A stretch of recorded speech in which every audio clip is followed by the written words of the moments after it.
Hello बच्चों, let's read the question. Question says, in a Wheatstone's bridge, all the four arms have equal resistance R. If the resistance of the galvanometer arm is also R, the equivalent resistance of the combination as seen by the battery is four options given. Option A R by 2, option B R, option C 2R and option D says R by 4. बच्चों यहाँ पे बात करेंगे हम इसके solution की.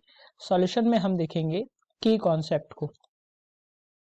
तो यहाँ पे अगर हम क्वेश्चन के अकॉर्डिंग पहले देख लेते हैं. क्वेश्चन में कह रहा है बच्चों, एक व्हीटस्टोन ब्रिज है और जिसके फोर आर्म्स के पास इक्वल रेजिस्टेंसेस है.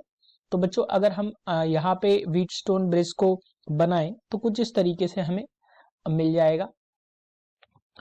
ये आपका व्हीटस्टोन ब्रिज जो है वो बच्चों मैं यहाँ पे ड्रॉ कर देता हूं, जिनकी चारों आर्म्स का रेजिस्टेंस बच्चों आर है. तो यहाँ पे भी मैं आर मान लेता हूं, इसको आर, और ये भी आर है, और इसको एक बैटरी से अटैच किया गया है. तो उस बैटरी के लिए यहाँ से आपसे पूछा जा रहा है बच्चों कि यहाँ पे इसका इक्विवेलेंट रेजिस्टेंस क्या होगा.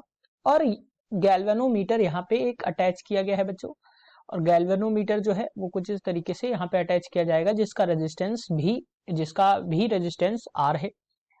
तो यहां से अगर बच्चों हम देखते हैं कि व्हीटस्टोन बैलेंस ब्रिज की कंडीशन के लिए हम एक शर्त को देखते हैं बच्चों. बैलेंस्ड व्हीटस्टोन ब्रिज के लिए बच्चों होता है, व्हीटस्टोन ब्रिज के लिए कंडीशन को हम देखते हैं, और वो कंडीशन है बच्चों P by Q equals to R by S.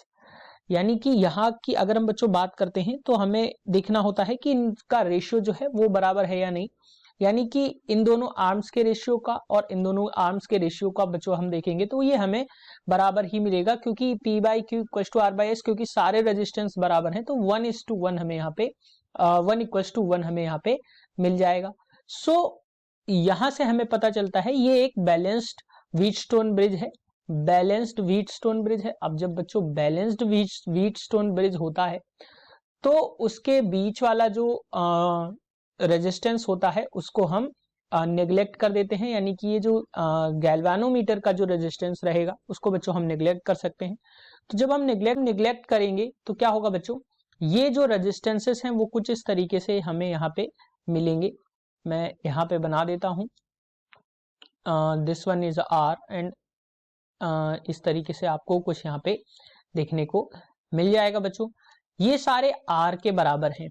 अब ध्यान रहे बच्चों, यहाँ पे जो वैल्यूज गिवन है वो क्या है, जो आपकी वैल्यूज हैं, यानी कि जो ये दोनों रेजिस्टेंस हैं ये सीरीज में है. अगेन बच्चों ये दोनों रेजिस्टेंस जो हैं वो सीरीज में है, और इनका जो इक्विवेलेंट रेजिस्टेंस आएगा वो पैरेलल रहेगा. तो जो रेजिस्टेंस इफेक्टिव रेजिस्टेंस मिलेगा बच्चों वो आपको मिल जाएगा, मान लेते हैं आर डैश.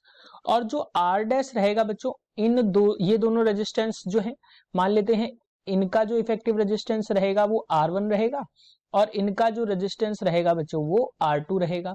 अब R1 की वैल्यू जो है बच्चों R प्लस R के बराबर है, और R2 की वैल्यू भी है बच्चों R प्लस R के बराबर.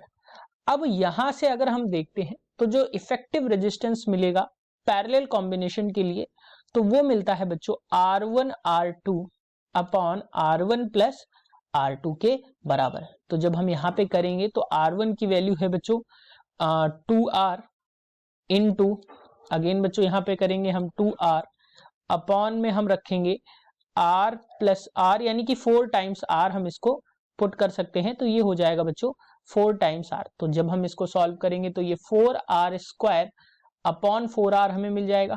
तो R से एक R कैंसिल आउट हो जाएगा, और बच्चों 4 से 4. तो इफेक्टिव रेजिस्टेंस जो हमें मिलेगा वो मिलेगा बच्चों हमें R के बराबर, यानी कि जो रेजिस्टेंस रहेगा वो पूरा रहेगा R के बराबर. तो अगर हम ऑप्शंस की बात करते हैं तो option B is the correct answer for this question, that is R. Hope you understood it well. Best of luck.